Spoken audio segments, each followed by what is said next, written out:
Hey everybody, it's Mr. Wagstaff. Cool stuff to talk about today. So we're in a unit talking about the revolutionary mindset of how the colonies, the group that will eventually be America, made that decision to go from being colonies to their own country. Might not be a surprise, not everybody was cool with that decision. Specifically, England, because England owned the colonies, and England wasn't going to be a big fan of the colonies turning around and being their own country. But we got to talk about today of how that transpired. Because had the colonists been completely happy with England, never would have been a need to go create your own government that we have today. But there were some issues, and we're going to start exploring some of those initial issues that the colonists had with England here today. Cool stuff. Let's go ahead and get started. So first things first, before we start talking about the trial of John Peter Zenger, which is a fantastic story here, real quick, need to explain to you some geography of what is taking place on Earth at the time when we're in the 1700s here in the New World, in the colonies. So here you go. The distance between England and the New World is a big reason why these issues are going to arise that are different in the New World, which will eventually be America, and a lot of England's other colonies. So right here where it says United Kingdom, this is England. Right in here says England. So England is really far away from the New World. To show that, let's zoom out of the globe here. All right, you have to turn the globe to see the New World. In the 16 and 1700s, that is literally the other side of the world today. So being so far away, because this is where the colonies are that will eventually be America, they are much further away from England than a lot of England's other colonies. Because the American colonies are so far away, England really has to trust the colonies to do their own thing, because you can't micromanage them when they're that far away, and that's going to lead to a unique relationship between the American colonies and England that we're going to start talking about today. So because we're so far away from England, not surpringly, different cultures emerge, because the people that live in the New World don't constantly go back and forth between England and the New World and the colonies. That doesn't really happen. So people that are born in the New World live their whole lives in the New World typically, and a different culture grows. A different set of values grows. Now, a lot of the people that are going to come over to the New World are coming to start over, to do things differently than is being done in England. So when the majority of your population originally showed up because they want to do things differently, or in their mind better, not surprising that the exact same culture and ideals start being different.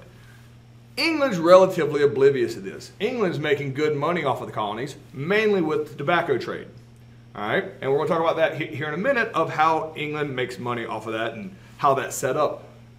So they don't really pay attention to the changing culture that happens in the colonies. There's a very famous trial, we're going to talk about the trial of John Peter Zenger, which is the first ruh-roh moment by England when they realize, wait a minute, are the colonies different than us? Because it catches them off guard. So let me tell you the story of the trial of John Peter Zenger in the 1730s. All right, so this is going to take place in the colony of New York. Today it's the state of New York, but at the time it's the colony of New York, all right? Because there's a York in England, so they wanted to make a similar version of it over in the New World, so they called it New York. That's why things in the New World commonly have like New Jersey. There's a, I guess you'd call it Old Jersey in Europe. Anyway, so the way it works is the colonies are over here. England relatively leaves them alone. We're going to talk about that here in a minute, that specific term. But the way that, because it's so far away, England can't come over here and run everyday life. So what they do is England typically, whoever the king is, appoints a governor over each colony. All right. So the governor, he works for England. He's supposed to make sure everything runs well over here. The colonies pretty much run themselves because people, again, came over here for their own benefit. They're not looking for somebody to tell them what to do every day. The colonies aggressively do not want to be told what to do. That's an ongoing theme. People came over here for freedom, for a new way of life, more flexibility in how they run their life. Don't like being told what to do. So when governors show up and these governors tell them what to do, you would think people hate governors all the time. That's actually not what happens, because the governors show up and the governors are appointed by the king. So this is like somebody the king likes, and it's usually a super easy job because when these governors get over here, they realize they don't have to do a lot because the colonists want to be left alone and kind of do their own thing. Now there's rules they have to follow, and they generally follow the rules. The colonists will do whatever it takes to be left alone. All right? They like doing their own thing. Don't tell us what to do. If we have to pay taxes, we'll pay our taxes. We'll do whatever we need to. Just don't get all up in our business. So it's a super cushy job to be a governor. The governor of New York is a guy named William Cosby. So William Cosby is, by all accounts, more or less, is a turd. He's not a nice guy. He's a jerk. He like walks out in the street and like kicks puppies and stuff. Hopefully that's an exaggeration, but he would just take land from colonists and give it to other people, just really abusing his power. He would instigate fights with Native Americans, knowing the Native Americans are going to retaliate against colonists. He just did a bunch of stuff that was really uncool by the opinion of everybody else that lived in New York. All right. But he's like the king's man, so he's not royalty, but he can kind of do whatever he wants over here. This brings up a guy named John Peter Zinger. All right. So John Peter Zinger has a newspaper. All right. John Peter Zinger sees all the stuff that William Cosby is doing. I mean, in public. I mean, William Cosby doesn't try to hide it. Like, why would he? He's like the most powerful man in New York. Why would he have to hide anything? Nobody can do anything to him. All right. Nobody has any control over him. All right. So William Cosby decides he's just going to publish all the stuff that William Cosby does in the newspaper. And it's called the New York Weekly Journal. And he just starts detailing all the stuff that William Cosby does and how much of a sack of crap he is. He doesn't lie about anything. He's not making this stuff up. He's like, yeah, guess what old Cosby did today? And he just details what he does. So everybody can read about it. Well, William Cosby is furious about this, that all of his dirty laundry is being aired. So step one of what William Cosby does, all right, when these newspapers comes out, is he has them all rounded up and set on fire. So all the newspapers have to be gathered up, people talk, and sets the newspapers on fire throughout the colony of New York. Then he has John Peter Zinger arrested for talking trash about him in the newspaper. All right? And John Peter Zinger is going to go on trial for libel, for talking trash about the governor in the newspaper, because that's illegal. You can't do that. That's against English laws. So he is arrested and he is put on trial for this crime of talking trash about the governor, William Cosby. This is a very famous court case.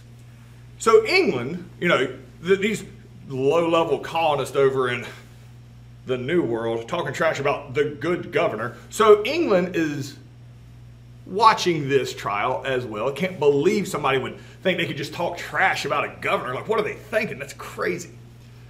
So at the trial, all right, it's trial by jury, and a jury is of colonists. And they show up and they say, the prosecution, and we'll talk about that later in this course, the prosecution is the one that's trying to put you in jail. That works for the government. Says, did you talk trash about this guy? And, you know, John Peter Zinger's like, yes. It's like, and you wrote all this? And John Peter Zinger was like, yes. And a lot of the prosecution's case is they're just reading the newspaper to the court, like, look at what he did. How dare he think he can do this? And then, like, the prosecution rests. The defense attorney, very famous lawyer at the time, does it for free. Goes up and says, all right, so we've talked about everything that you wrote. Did anything that you write, was it a lie? No. Did you make any of it up? No. Was any of it private information, like stuff that happened at his house on his private time? I was like, no. It's all public stuff that he did in public that anybody could have seen him do. All right? And I just wrote about it. That's what John Peter Zinger said. He said, I didn't lie about anything. I just wrote about it. And his defense attorney turns to the jury and says, if he is just writing publicly about stuff a public official does in public, how could that possibly be wrong? Because he's not making this up. He's not getting like juicy details. He's literally just talking about stuff that anybody that was walking by would have seen at that time. So how can that be a crime? And he's like, okay, I rest my case, and sits down, and the jury has to go deliberate. Now, typically, when juries don't take a whole long time, they basically walk back in the room like, all right, sit down. What do we think? And they're like, guilty. And like, and everybody else thinks they're guilty. Everybody's like, yeah, he's definitely guilty. And I'm like, all right, well, let's go back in. And like 10 minutes later, they come back and like, guilty, throw him in jail. So when juries come back really quick, that's usually not a good sign for the defense, the person defending themselves. The jury comes back very quickly for John Peter Zinger. And they're like, oh, no. And everybody just assumes he's going to get thrown in jail for this because he's breaking all these laws. You can't talk trash. And the jury says, he's not guilty. We don't think it's a crime to talk about true stuff in the newspaper. He's free to go. The judges actually agree with him. Says absolutely. And they let John Peter Zinger go. Because in the colonies, it's only illegal if you're lying about stuff. Not if you're just making somebody look bad in light of what you're saying. This blows the mind of England across the Atlantic Ocean. They're like, what? What? The trial of John Peter Zinger is very important in American history and civics because it shows England for the first time, we don't view things the same way you do. Yeah, you can't just go lie about people, but the press has a right to write about whatever they want as long as it's true. We will see, this is one of the first examples of the American ideal.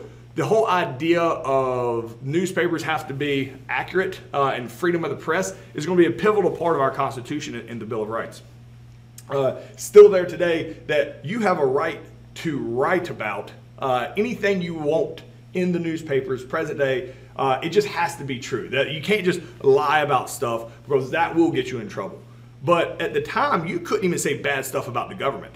From the beginning, the colonies, the future of America, 100% cool with talking trash about the government as long as it's accurate, right? As long as it's true. So the question here is how did the outcome of the trial of John Peter Zinger change the way journalists could operate in America? And think about that. If he can talk trash about a government official and it be true and it's okay, guess what a lot of other journalists do? They're going to hold these officials accountable. It's going to be a lot harder to hide and be corrupt and not have people find out about it. So the press, the newspapers, the media being able to write about true stuff without fear of retaliation is a pivotal part of keeping corruption from happening. And basically, how can this be seen in today's society? Basically, the outcome of this case of freedom of press, how can that still be seen in today's society? But this really set the precedent that America values the freedom of papers to talk about true stuff. Answer that completely, and we're moving on. All right, salutary neglect. This is where drama starts happening. Salutary neglect actually isn't the problem. The problem with salutary neglect is when it ends. Salutary neglect exists from 1603 to 1763. All right? Here's what is happening. Got a little picture here for you. This here is England. It says England on there. All right? England has these colonies all over the place. All right? And these are the different arms that are out like holding on to these different areas and like micromanage them. That's not really what is happening in the New World.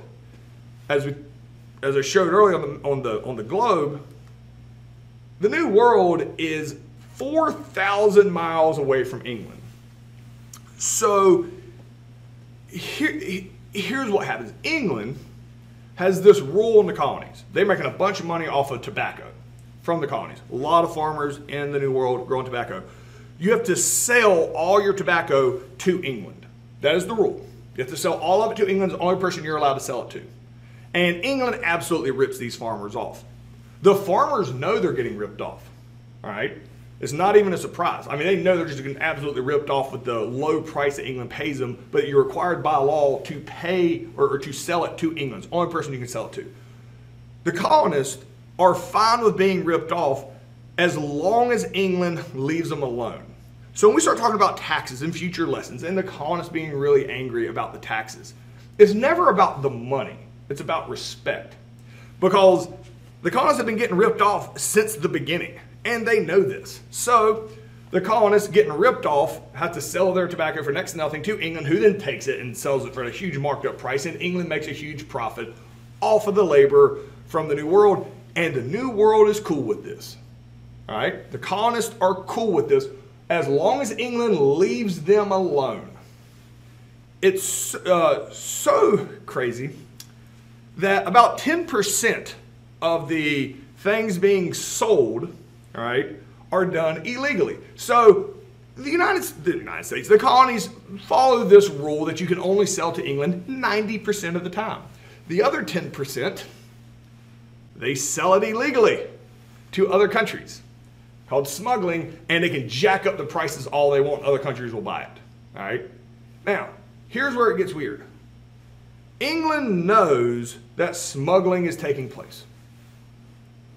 England is aware that the colonies, about 10% of the crops are actually being illegally sold somewhere else. And they can see it happen.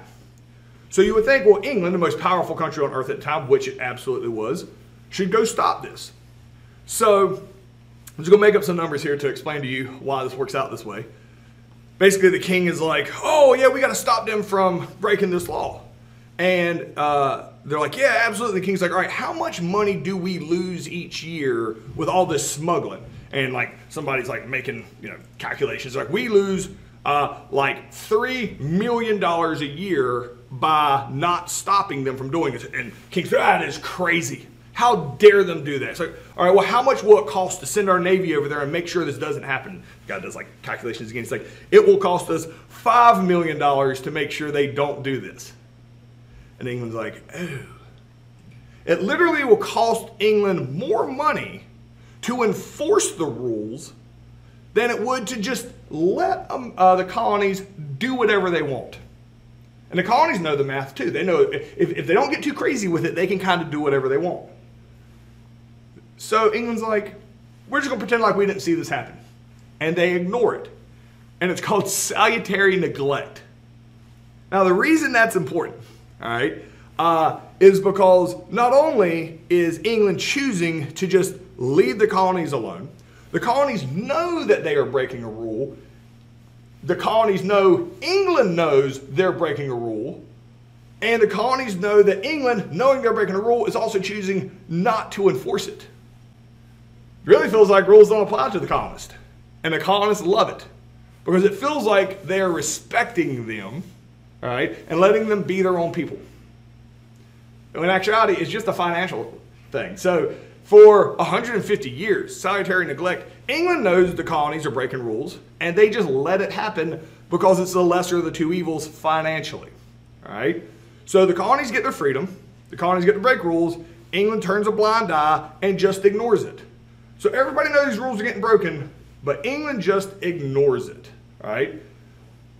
This leads the colonies to start viewing themselves as kind of a separate entity. Since they're not following the rules of England and they can kind of do whatever they want, they start viewing themselves kind of as separate from England. Even though they're all technically British citizens that live in the New World, the fact that different rules apply to them, they start viewing themselves as separate from England. So that's the question here. How did salutary neglect lead America to begin viewing themselves as a separate culture and a separate society from England? So pause me, think about that, answer that completely, and we're moving on. All right, the French and Indian War. So, I don't know, like, the French and Indian War was a big conflict. And it lasted, like 7 years. It was 7 years war is what it's called in England. Let me back up before I jump in too much. You're like, what, France and the Indians fought each other? They did not. France and the Indians did not fight each other. Here's what happens. England, as we showed you that previous picture with all the arms everywhere, England owns a whole bunch of stuff around the world. France, number 2 most powerful country on earth at the time, decides we want that, all right? Meaning all their colonies. So France tries to invade all of England's colonies all over the world at the same time to try to take the colonies from England. Because if France could take all the colonies from England, France could get all that money like England is getting from those colonies, and this would make France really powerful. So France tries to take over all their colonies at the same time. The war that takes place in the New World and the colonies, right, is, we call that here the French and Indian War, of our experience with that, what they call the 7 Years' War there. So France trying to take over, the whole world at one time. They don't have tons and tons of troops. So what France does is France comes over here to the New World, and they need allies over here. So they go to the Native Americans in the New World and ask the Native Americans to join them fighting against the English. So the Native Americans have absolutely been treated horrifically by the English since they've shown up, getting lands taken. That's the big one. On top of smallpox, all this other stuff, land has been taken from the Native Americans left and right since the colonies got started. France promises the Indians, if you help us out in this war, when France owns the colonies, you'll get all your land back. Now, that is an absolute bold-faced lie, because the reason France wants the colonies is they want all the money that the colonies are making, like off tobacco. So instead of shipping all the tobacco to England from the colonies, colonies would just ship it to France, and France would make the money off of it. Where all that cotton's being grown, that's all that Native American land that France is promising to give the Native Americans back. There's 0% chance France is going to do that. But a lot of Native Americans, any chance they have to get their land back, they're cool with. So France and the Native Americans in the United States, what will be the United States, team up together against Britain in the colony. So it's the French and Indian War because France and the Indians team up together. Now, this is some vicious fighting that takes place in the United States or in the colonies. So you can see the blue area on the map is the stuff that France took over. Great Britain, England, they have the pink area. That is what France wants to control. So they're trying to come in from the west. Absolute vicious fighting between the British soldiers who show up to defend the colonies, all right, and the French and the Native Americans who have teamed up together. Tons of people die. It is devastating not only to the soldiers of the English and the French, it's devastating to Native American populations. It's absolutely crazy, all right? Vicious fighting. Now, the colonists over here, it doesn't really affect them, because if France takes over the colonies, France isn't going to go killing the colonists. They don't want to hurt the colonists. They need the colonists to keep farming, to make money. So none of this really actually affects the colonists, who kind of feel like a separate entity of England anyway. So the colonists, I laugh.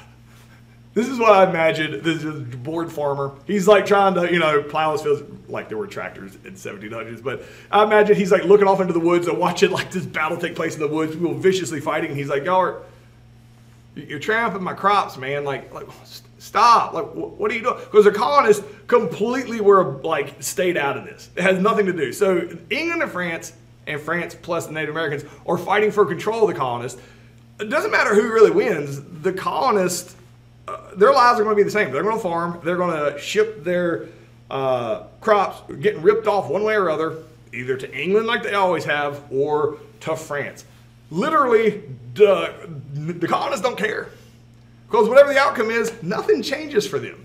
So I imagine it's like this bored farmer here. Like, what are y'all doing? Like, can y'all finish up so we can move on? So the war ends. England wins. All right, they actually win all over the world, and France has to like scamper home. All right, so the question here is, who was fighting in the French and Indian War? Explain that to me. And how did the American colonists feel about it? Like how did the American colonists feel about the war? So pause me, answer that completely, and we're moving on. So this is where it gets real. There is something called the Proclamation of 1763. The Proclamation of 1763 is a fundamental change in America, because in 1763, England does something that catches everybody off guard. So France flees and goes back to France. All right. So this right here on this map, where it says Indian country, where it kind of break out the states, that was the colonial era at the time. The line between the brown area and the white areas, that is the Appalachian Mountains. So Native Americans live on the other side of the Appalachian Mountains. They've been pushed off their lands. They're on the other side of the Appalachian Mountains. Native Americans, because they teamed up with France, there's a lot of hostilities between Native Americans and the colonists. England does not want the colonists to get killed by the Indians, because, you know, the English military goes home, the French military goes home, but the Native Americans stay. And so England's like, oh no, we don't want the colonists to get killed by the Native Americans if they're still angry. So the new rule is, and this is what the Proclamation of 1763 is, no colonist is allowed to cross into Indian country. You cannot cross the Appalachian Mountains. And to make sure this doesn't happen, they're going to station troops all along any path that would cross these mountains to prevent colonists from going out into Indian country. England honestly does this thinking this is just a simple little thing that helps out the colonists so they don't get murdered. That is not how the colonists interpreted this. The colonists are furious, because they're being told they can't do something. The colonists don't like that. Don't tell me I can't do something. Now, they'd had for hundreds of years, they could have gone out there if they wanted to, and nobody did, because it's hard to get over the Appalachian Mountains, it's dangerous, nobody would do that. But now when you say I can't do it, I want to do it. It's like the whole time, y'all, you've been watching me, you've probably never thought about hitting F3 on your keyboard. Probably never thought about it. All right? If I say, you cannot touch, don't you dare touch F3. Don't do it. Don't do it. I don't actually know what F3 does. So anyway, it's not like a trick. Cannot touch F3 on the keyboard. When I tell you you can't do something, what's your natural reaction? I want to do it. As soon as England tells the colonists they cannot go over into Indian territory, the colonists are like, can't tell me what to do. I'll do it. But England then, when they like try to go over there, they see there's troops there. England is now going to enforce these laws. Unlike the last 150 years, with Salutary Neglect, they just let the colonists do whatever they wanted to. Now, England is going to enforce their laws, and it's a whole different ballgame, and the colonists get mad because they're being told what they can or can't do. Even if it's something dumb like, hey, don't go kill yourself. I'll go get shot if I want to. This is a colonist mentality, and the colonists are very angry about it. And this meme 100% is going to date me here, but one does not simply tolerate the end of salutary neglect. People are pretty grumpy about the idea of ending salutary neglect. And that bored farmer, he's not bored anymore. He's fighting mad. All right? because nobody wants to be told what to do. And the colonies are now grumpy with England. And this is the start of tensions between the New World and England. So the question here is, why did the proclamation for 1763, why was it a shock to the colonists? What had England done for the first time? And how did the colonists feel about that? So pause me, answer that completely, and I will see you guys tomorrow.